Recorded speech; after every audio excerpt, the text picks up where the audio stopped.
नमस्कार। आज के इस वीडियो में हम 1 से लेके 7 मई तक के सभी इम्पॉर्टेंट करंट अफेयर्स के प्रश्नों को आज के इस वीडियो में हम कवर करेंगे। दोस्तों, इस वीडियो में हम मई महीने का जो पहला सप्ताह है, मई महीने का जो फर्स्ट वीक है, उससे संबंधित जितने भी इम्पॉर्टेंट करंट अफेयर्स के प्रश्न बन सकते हैं उन सभी को हम आज के इस वीडियो में कवर करेंगे। तो चलिए वीडियो को शुरू करते हैं और देख लेते हैं कि कौन कौन से इम्पॉर्टेंट प्रश्न हैं जो मई के फर्स्ट वीक यानी कि पहले सप्ताह से बन सकते हैं। तो चलिए वीडियो को शुरू करते हैं। पहला प्रश्न हमारा है, पंजाब हाउसिंग फाइनेंस बैंक के अंतरिम एमडी और सीईओ कौन बने हैं? तो पंजाब हाउसिंग जो फाइनेंस बैंक है, इसके अंतरिम एमडी और सीईओ बने हैं नीरज व्यास। यानी ऑप्शन जो ए है इस प्रश्न का हमारा बिल्कुल सही है। जो नीरज व्यास हैं ये पंजाब हाउसिंग फाइनेंस बैंक के अंतरिम एमडी और सीईओ बनाए गए हैं। तो आप इसे याद रखिएगा, ऑप्शन ए हमारा बिल्कुल सही है। वहीं अगर हम पंजाब नेशनल बैंक की बात करें तो पंजाब नेशनल बैंक से रिलेटेड आपको 3 चीज़ें याद रखनी है। सबसे पहले इसका हेडक्वार्टर कहाँ पे है? तो पंजाब नेशनल बैंक का आपका हेडक्वार्टर मिलेगा दिल्ली में। उसके बाद इसके सीईओ कौन है? तो एस मल्लिकार्जुन राव। क्या है? तो जो एस मल्लिकार्जुन राव हैं ये सीईओ हैं किसके? तो पंजाब नेशनल बैंक के। तथा पंजाब नेशनल बैंक की टैगलाइन भी आपके लिए इम्पॉर्टेंट है, तो भरोसे का प्रतीक। आप याद रखिएगा, पीएनबी यानी कि पंजाब नेशनल बैंक की टैगलाइन है भरोसे का प्रतीक। तो इतनी चीज़ें आपको याद रखनी है। अगला प्रश्न हमारा कह रहा है, हाल ही में किस राज्य सरकार ने जीवन अमृत योजना का शुभारंभ किया? यहाँ पे अमृत योजना होगा, तो हाल ही में आपको बताना है कि वह कौन सी राज्य की सरकार है जिसने अपने यहाँ जीवन अमृत योजना को शुरू किया है। तो सबसे पहले आपको बता दूं ये जीवन अमृत योजना है क्या। तो इस जीवन अमृत योजना के तहत जो है त्रिकूट चूर्ण का वितरण किया जाएगा। किस चूर्ण का? तो त्रिकूट नामक चूर्ण का वितरण किया जाएगा। तथा यह जो चूर्ण है वहाँ के लोगों की रोग प्रतिरोधक क्षमता को बढ़ाने का कार्य करेगा। आप याद देखिएगा, यह जो चूर्ण होगा वह वहाँ के नागरिकों की रोग प्रतिरोधक क्षमता को बढ़ाने का कार्य करेगा। तथा इस त्रिकूट चूर्ण में 3 प्रकार के जो तत्व हैं, 3 प्रकार की चीज़ों से मिला, 3 प्रकार की विशेष चीज़ें, जैसे आपको पीपल हो गया, उसके बाद जिंजर हो गया यानी कि अदरक हो गया, और काली मिर्च, इन तीनों को मिला के यह त्रिकूट चूर्ण तैयार किया गया है। तथा यह जो त्रिकूट चूर्ण है वह उस राज्य के नागरिकों में रोग प्रतिरोधक क्षमता को विकसित करेगा। तो अब वह कौन सा राज्य है जो अपने नागरिकों में त्रिकूट चूर्ण का वितरण करेगा? तो इसका राइट आंसर आपको मिलेगा ऑप्शन बी, यानी कि मध्य प्रदेश। जो मध्य प्रदेश की गवर्नमेंट है वह लगभग अपने राज्य में 1 करोड़ गरीब लोगों को, आप यहाँ देखिएगा, अपने राज्य में लगभग 1 करोड़ गरीब लोगों में त्रिकूट चूर्ण का वितरण करेगी। तो आप इसे याद रखिएगा। इसके साथ जो मध्य प्रदेश की गवर्नमेंट है वह एक और इम्पॉर्टेंट योजना चला रही है। उस योजना का नाम है जीवन शक्ति योजना। तो आप जीवन शक्ति योजना को जीवन अमृत योजना से कंफ्यूज मत कीजिएगा। दोनों अलग अलग योजनाएं हैं लेकिन चलाई गई हैं मध्य प्रदेश की गवर्नमेंट के द्वारा। तो जीवन शक्ति योजना में होता क्या है? तो इस योजना के तहत जो मध्य प्रदेश राज्य की महिलाएं हैं वो अपने घर पे मास्क का निर्माण करेंगी। मतलब जो मध्य प्रदेश की महिलाएं हैं वह अपने घर पे मास्क का निर्माण करेंगी तथा इस मास्क को जो मध्य प्रदेश की गवर्नमेंट है प्रति मास्क 11 रुपये में खरीदेगी। तो यह है जीवन शक्ति योजना। जीवन शक्ति योजना के तहत जो मध्य प्रदेश राज्य की महिलाएं हैं वे अपने घर पे मास्क का निर्माण करेंगी तथा इन मास्क को प्रति मास्क 11 रुपये की दर से जो मध्य प्रदेश की गवर्नमेंट है वह खरीदेगी। तो आप इसे याद रखिएगा, दोनों इंपॉर्टेंट योजनाएं हैं। मध्य प्रदेश की पहली योजना मैंने आपको बताई थी जीवन अमृत योजना। इस योजना के तहत जो मध्य प्रदेश की गवर्नमेंट है वह त्रिकूट चूर्ण का वितरण करेगी अपने नागरिकों में। तथा दूसरी योजना मैंने आपको बताई जीवन शक्ति योजना। जीवन शक्ति योजना के तहत जो मध्य प्रदेश राज्य की महिलाएं हैं वे अपने घर पे मास्क का निर्माण करेंगी तथा जो मध्य प्रदेश की गवर्नमेंट है वह प्रति 11 रुपये में यह मास्क खरीदेगी। तो आप इसे याद रखिएगा। अगला हमारा है, मूडीज के अनुसार कैलेंडर वर्ष, आपको याद रखना है कैलेंडर वर्ष होता है 1 जनवरी से लेके 31 दिसंबर तक। तो आपको बताना है कि जो मूडीज है अमेरिका की रेटिंग एजेंसी है यानी यूएसए की रेटिंग एजेंसी है, उसके अनुसार कैलेंडर वर्ष में भारत की जो वृद्धि दर है क्या रहेगी? तो मूडिस के अनुसार कैलेंडर वर्ष 2020 यहाँ पे होगा। तो कैलेंडर वर्ष 2020 में जो मूडिज है, मूडिस के अनुसार जो कैलेंडर वर्ष 2020 है उसमें भारत की वृद्धि दर रहेगी 0.2%, यानी ऑप्शन इसका बी बिल्कुल सही है। अगला हमारा प्रश्न है, हाल ही में अभिनेता ऋषि कुमार का निधन हो गया है। तो आपको बताना है कि ऋषि कपूर की पहली फिल्म कौन सी थी, यानी कि उनकी डेब्यू फिल्म कौन सी थी। तो ऋषि कपूर की जो पहली फिल्म थी, उनकी डेब्यू फिल्म थी, उस फिल्म का नाम था मेरा नाम जोकर, यानी ऑप्शन इसका डी बिल्कुल सही है। ऋषि कपूर की पहली डेब्यू फिल्म थी मेरा नाम जोकर, तो आप इसे याद रखिएगा, ऑप्शन डी इसका बिल्कुल सही है। अगला इंपॉर्टेंट प्रश्न हमारा है, संयुक्त राष्ट्र यानी कि यूनाइटेड नेशन में भारत के अगले अस्थायी प्रतिनिधि कौन होंगे? ये सुपर इंपॉर्टेंट प्रश्न है। तो वर्तमान टाइम में तो आपको पता होगा कि यूनाइटेड नेशन में भारत के अस्थायी प्रतिनिधि हैं सैयद अकबरुद्दीन, परंतु इनका जो कार्यकाल है अब खत्म होने वाला है तथा इनकी जगह पे संयुक्त राष्ट्र में भारत के अगले प्रतिनिधि बनाए जाएंगे टी.एन. तिरुमूर्ति, यानी ऑप्शन इसका बी बिल्कुल सही है। टी.एन. तिरुमूर्ति जो हैं ये संयुक्त राष्ट्र में भारत के अगले अस्थायी प्रतिनिधि नियुक्त किए गए हैं, परंतु वर्तमान में सैयद अकबरुद्दीन इस पद पे बने हुए हैं। तो दोनों आपको याद रखना है नाम। अगला हमारा है, इसके साथ ही कुछ इंपॉर्टेंट राजदूत जो भारत के द्वारा नियुक्त किए गए हैं अलग अलग कंट्रीज में, ये भी आपके लिए इंपॉर्टेंट है, जिन्हें आप याद रख सकते हैं, ये आपके एग्जाम के लिए इंपॉर्टेंट है। दीपक मित्तल को भारत सरकार ने कतर में अपना राजदूत नियुक्त किया है। उसके बाद पीयूष श्रीवास्तव को बहरीन में राजदूत नियुक्त किया गया है। उसके बाद जयदीप मजूमदार को ऑस्ट्रिया में राजदूत नियुक्त किया गया है। उसके बाद नम्रता एस कुमार को स्लोवेनिया में भारत का राजदूत नियुक्त किया गया। तो ये भी आप याद रखिएगा, ये भी आपके एग्जाम के लिए सुपर इंपॉर्टेंट है। अगला हमारा प्रश्न है, हाल ही में किस बैंक ने महाराष्ट्र सरकार को ग्रामीण क्षेत्रों में बिजली कनेक्शन को बढ़ाने के लिए 346 मिलियन अमेरिकी डॉलर का ऋण प्रदान किया? ये भी सुपर इंपॉर्टेंट प्रश्न है। तो हाल ही में जो एशियाई डेवलपमेंट बैंक है, जो एशियाई विकास बैंक है, उसने महाराष्ट्र सरकार को टोटल 346 मिलियन अमेरिकी डॉलर का ऋण दिया है ग्रामीण क्षेत्रों में बिजली कनेक्शन को पहुंचाने के लिए। तो इस प्रश्न का राइट आंसर आपको मिलेगा ऑप्शन ए, यानी कि एशियाई विकास बैंक, यानी एशियन डेवलपमेंट बैंक ने यह ऋण दिया है महाराष्ट्र की गवर्नमेंट को। एशियाई विकास बैंक का हेडक्वार्टर आपको मिलेगा फिलीपींस की राजधानी मनीला में। अगला प्रश्न हमारा कह रहा है, इसके साथ जो महाराष्ट्र, ये भी आप याद रखिएगा, इसके साथ जो महाराष्ट्र है, महाराष्ट्र में कुछ नए नाम रखे गए हैं जो आपके लिए इंपॉर्टेंट है। पहले आपको मुंबई सेंट्रल रेलवे, तो मुंबई सेंट्रल रेलवे का नया नाम कर दिया गया है नाना शंकर शेठ रेलवे स्टेशन, इसे आप याद रखिएगा। इसके बाद जो औरंगाबाद हवाई अड्डा था, औरंगाबाद एयरपोर्ट था, उसका नया नाम कर दिया गया है छत्रपति संभाजी महाराज एयरपोर्ट, तो इसे भी आप याद रखिएगा।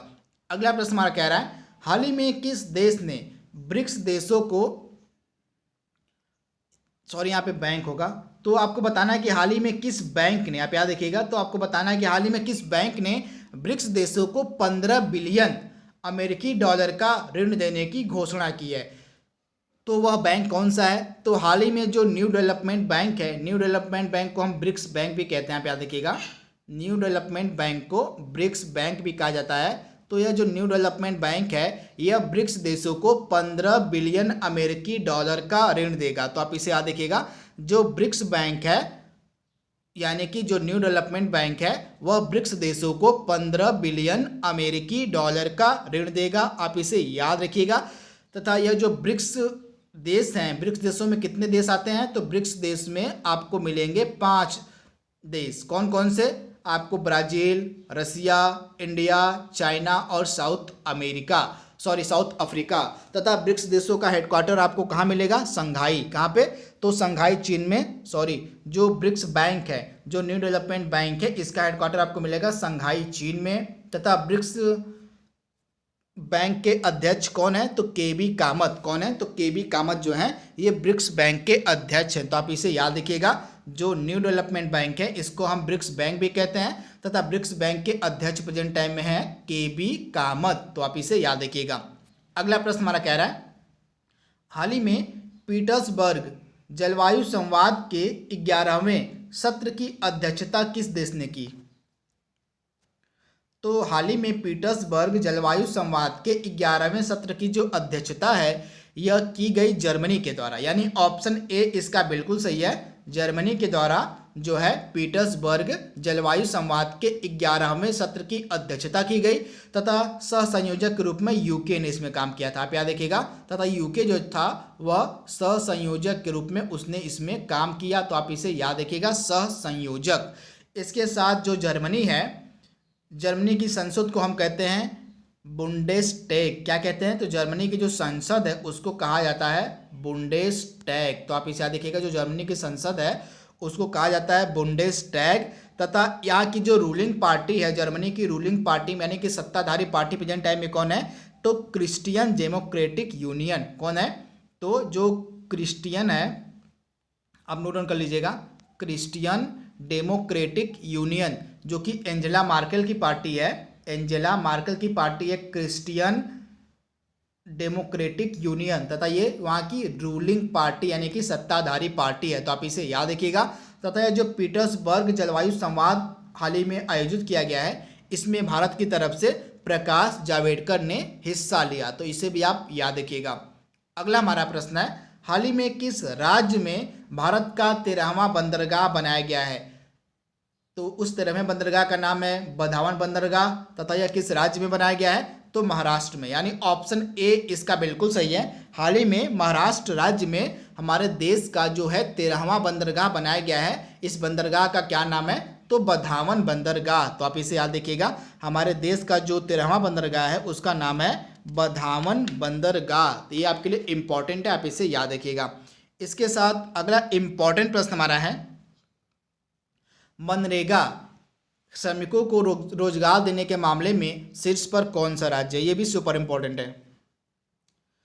तो मनरेगा यानी कि Mahatma Gandhi rural empowerment guarantee act.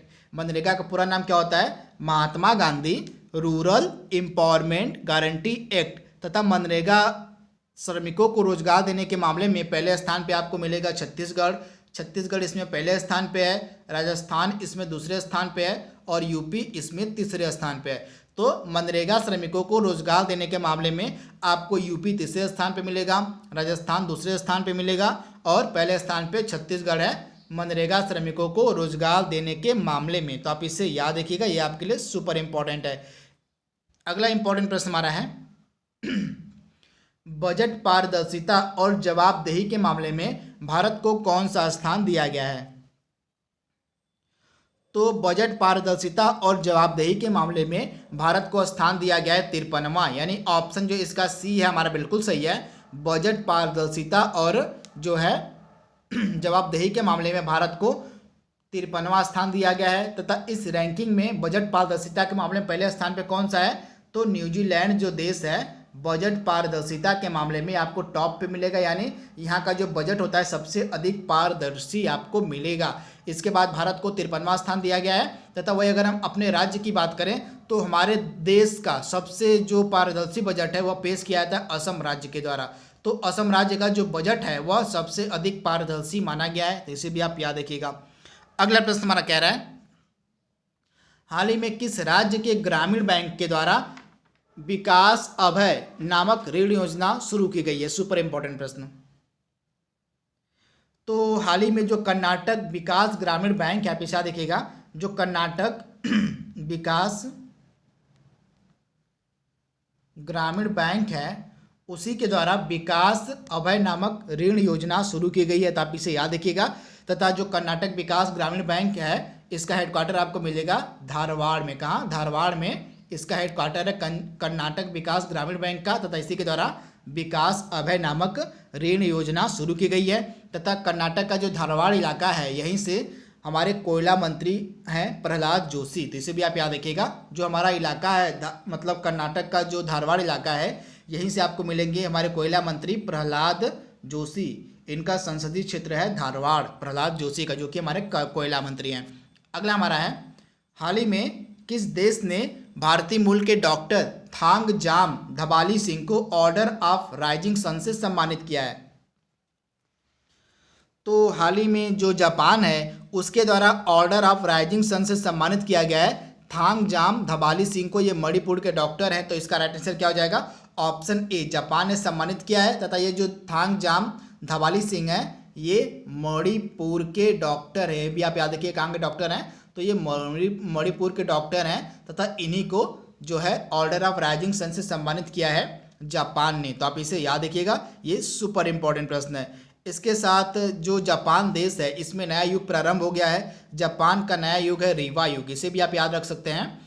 Japan में हाल ही में एक नया युग प्रारंभ हुआ जिसका नाम है रीवा युग तथा इसके राजा बने हैं नारुहितो। कौन है?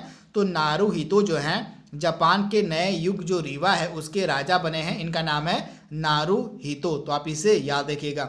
अगला प्रश्न हमारा कह रहा है हाल ही में अंतर्राष्ट्रीय श्रमिक दिवस कब मनाया गया? ये भी सुपर इंपॉर्टेंट प्रश्न आपके लिए है। तो हाल ही में जो अंतर्राष्ट्रीय श्रमिक दिवस है यह कब मनाया गया?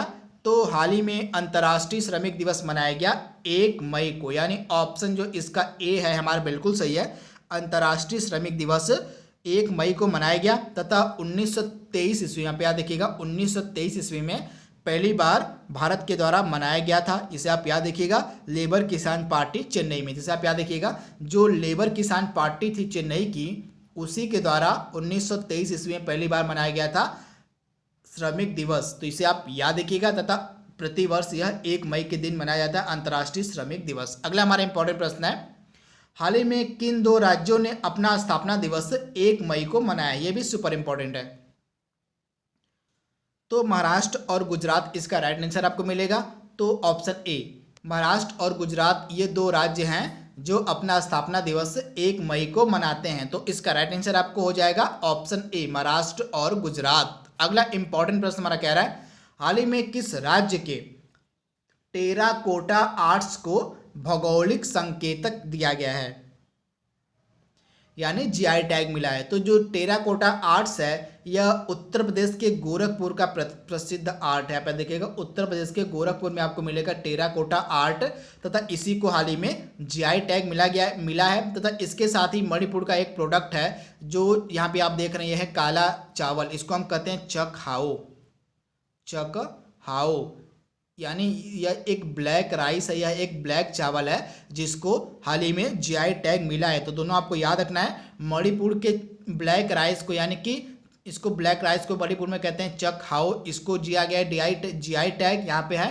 और इसके बाद यहाँ पे आप देख रहे हैं तो टेराकोटा की पेंटिंग टेराकोटा आर्ट्स है जो उत्तर प्रदेश के गोरखपुर का प्रसिद्ध आर्ट है जिसको हाल ही में दिया गया है जीआई टैग। तो दोनों आपको याद रखना है।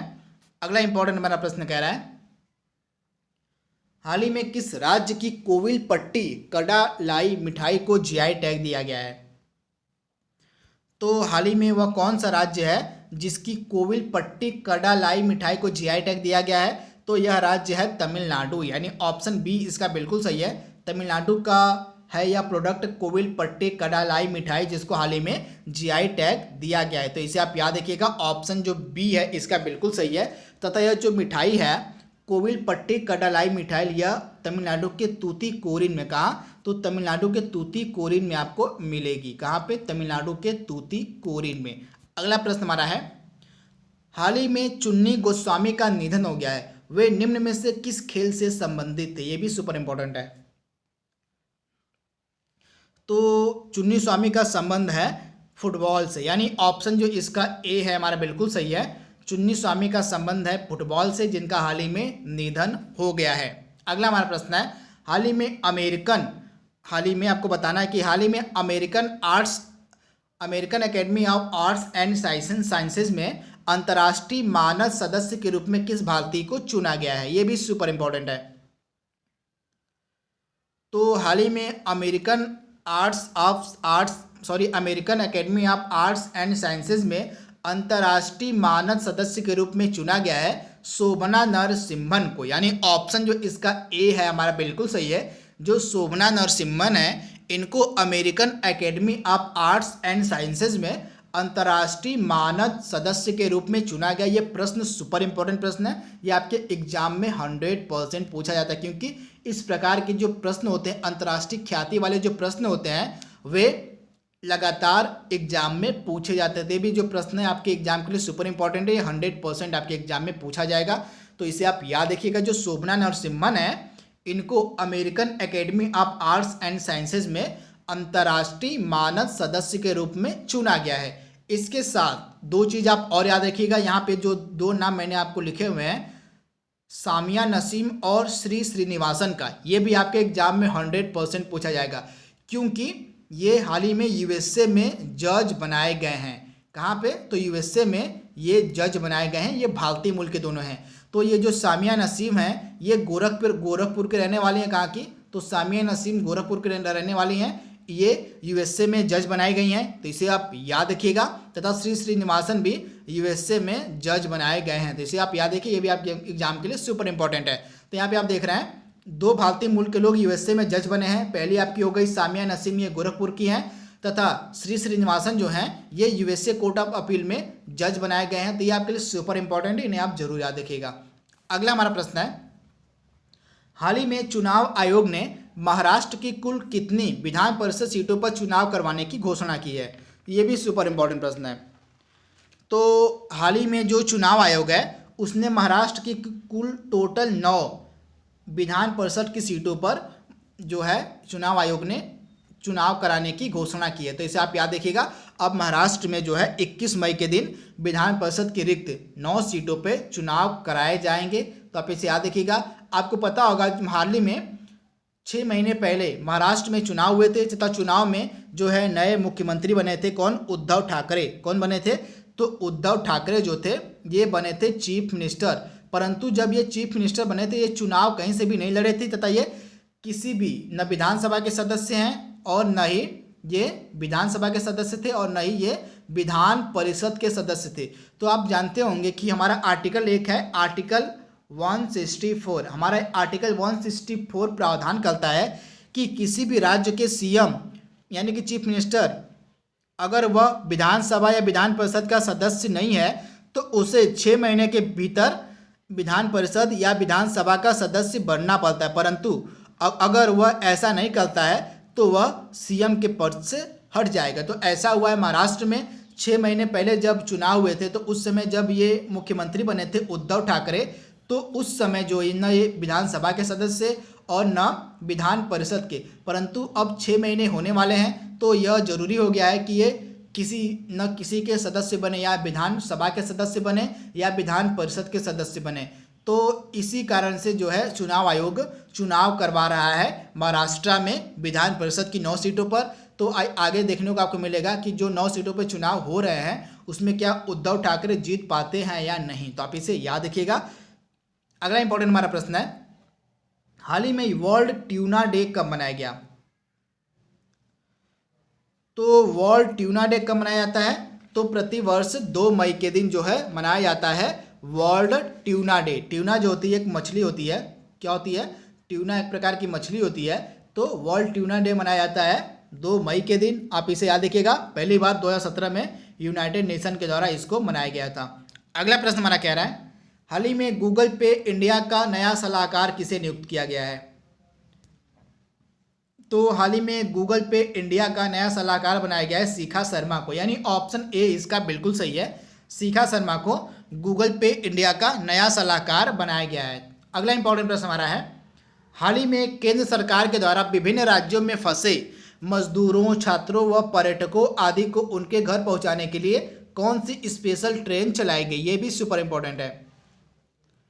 तो हाल ही में जो केंद्र सरकार है उसने विभिन्न राज्यों में फंसे मजदूरों, छात्रों और पर्यटकों को उनके घर पहुंचाने के लिए उनके द्वारा जो स्पेशल ट्रेन है चलाई गई, उसका नाम है श्रमिक स्पेशल ट्रेन, यानी ऑप्शन ए इसका बिल्कुल सही है। जो श्रमिक स्पेशल ट्रेन है यह हाल ही में चलाई गई है उनके लिए जो विभिन्न राज्यों में फंसे हुए हैं, जैसे मजदूर फंसे हुए हैं विभिन्न राज्यों में, छात्र फंसे हुए हैं विभिन्न राज्यों में, और जो पर्यटक विभिन्न राज्यों में फंसे हुए हैं उनको घर लाने का काम करेगी श्रमिक स्पेशल ट्रेन। तो आप इसे याद रखिएगा। इसके साथ ही जो पहली श्रमिक स्पेशल ट्रेन थी वो कहाँ से कहाँ तक चलाई गई थी, ये भी आपके एग्जाम में पूछा जा सकता है। तो जो पहली श्रमिक स्पेशल ट्रेन थी यह लिंगमपल्ली, आप इसे याद रखिएगा, लिंगमपल्ली से जो है हटिया, कहाँ, तो लिंगमपल्ली से हटिया तक चलाई गई थी जो है पहली श्रमिक स्पेशल ट्रेन। यह लिंगमपल्ली आपको मिलेगा तमिलनाडु में, कहाँ, सॉरी तेलंगाना में। तेलंगाना की यह जगह है लिंगमपल्ली। तो यहाँ से लेके हटिया, हटिया कहाँ पे है, तो हटिया झारखंड में है। तो यहाँ तक पहली श्रमिक स्पेशल ट्रेन चलाई गई। अगला इंपॉर्टेंट प्रश्न हमारा है, हाल ही में अंतर्राष्ट्रीय खगोल विज्ञान दिवस कब मनाया गया। ये भी आपके एग्जाम के लिए सुपर इम्पॉर्टेंट है। तो जो अंतर्राष्ट्रीय खगोल विज्ञान दिवस है यह प्रतिवर्ष 2 मई के दिन मनाया जाता है। तो इसका राइट आंसर आपको मिलेगा ऑप्शन बी, यानी कि प्रतिवर्ष 2 मई के दिन जो है अंतर्राष्ट्रीय खगोल विज्ञान दिवस को मनाया जाता है। अगला इंपॉर्टेंट प्रश्न हमारा है, हाल ही में किस प्रकार का केसर जम्मू कश्मीर में पाया जाता है। सुपर इंपॉर्टेंट प्रश्न।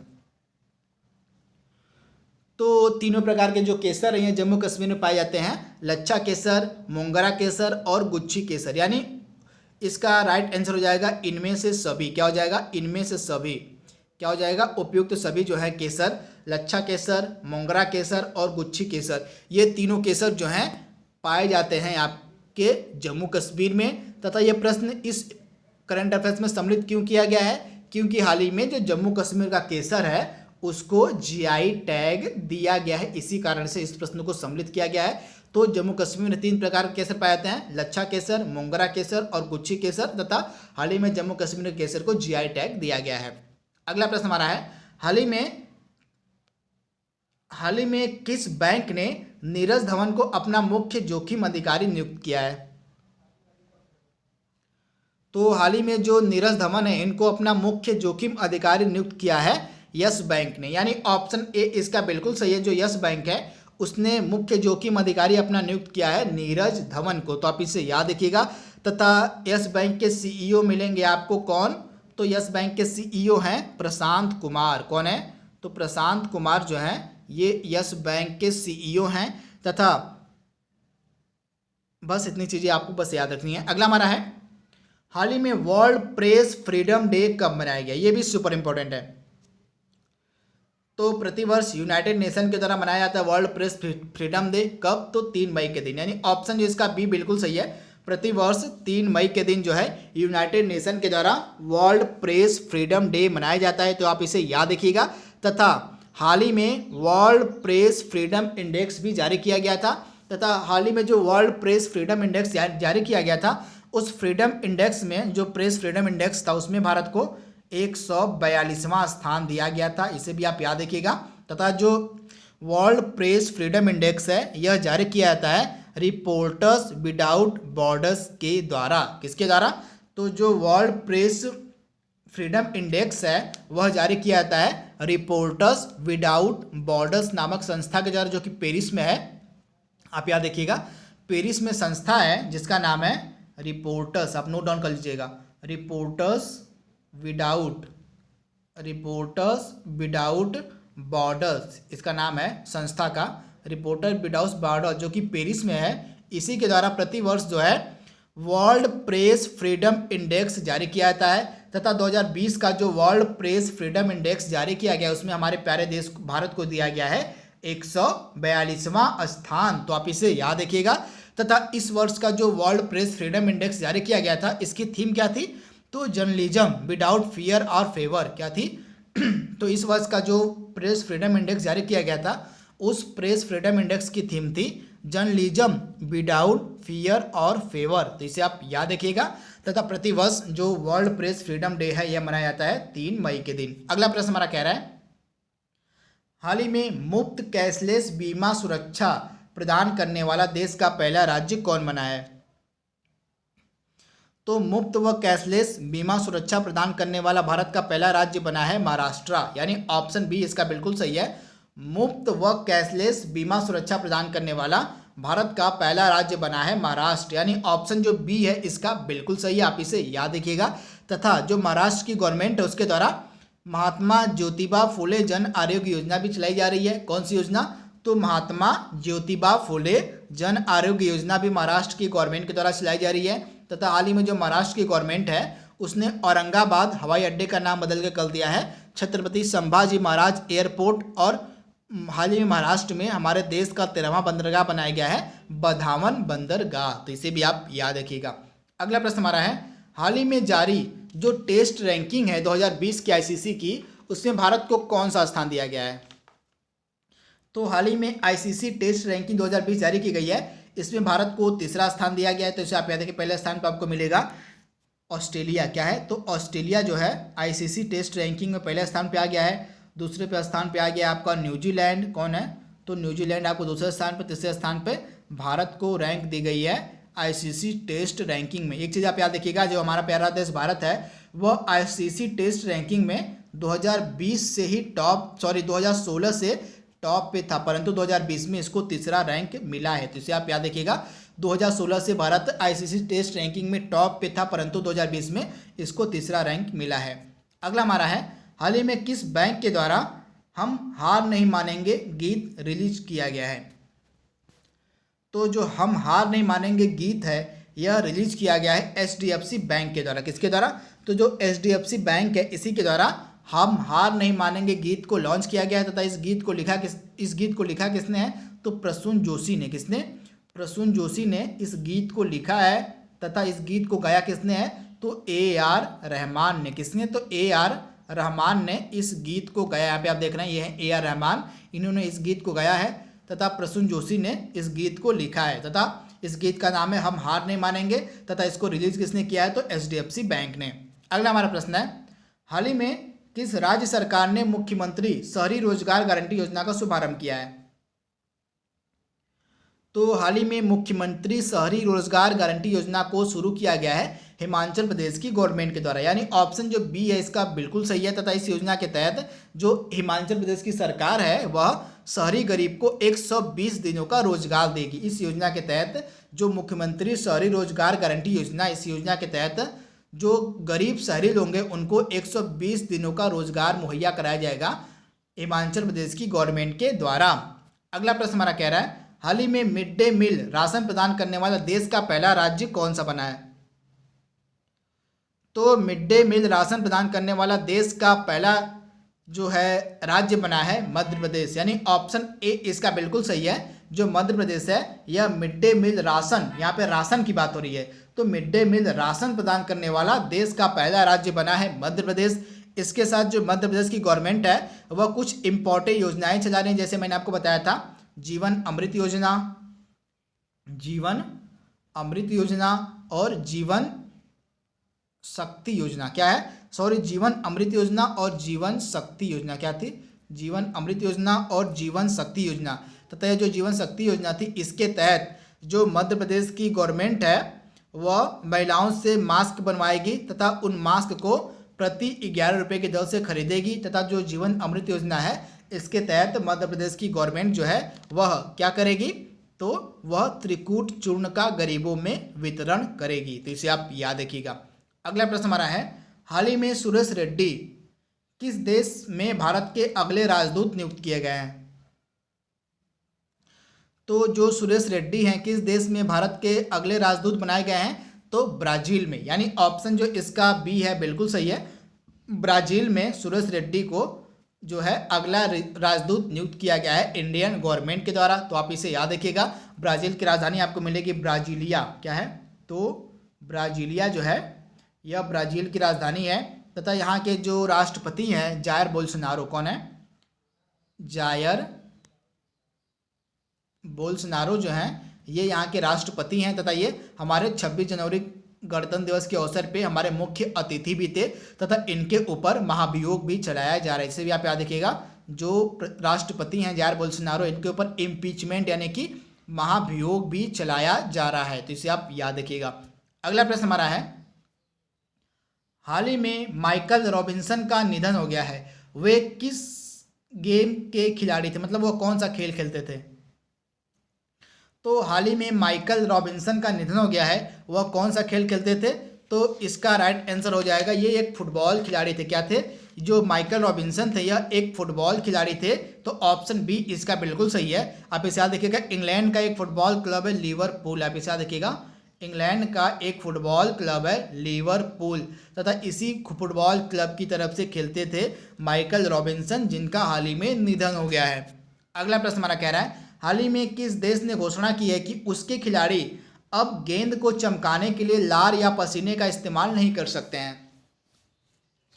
तो हाल ही में ऑस्ट्रेलिया देश ने यह घोषणा की है कि उसके जो खिलाड़ी हैं अब गेंद को चमकाने के लिए लार या पसीने का इस्तेमाल नहीं कर सकते हैं। ऐसा कदम क्यों उठाया गया है? क्योंकि ऐसा करने से जो कोरोना वायरस का इन्फेक्शन है वह दूसरे लोगों में फैल जाएगा। तो इस कोरोना वायरस के इन्फेक्शन को रोकने के लिए जो ऑस्ट्रेलिया की गवर्नमेंट है उसने यह डिसीजन लिया है कि अब उसके देश के जो क्रिकेटर हैं वह गेंद को चमकाने के लिए लार या पसीने का इस्तेमाल नहीं करेंगे। तो आप इसे याद रखिएगा।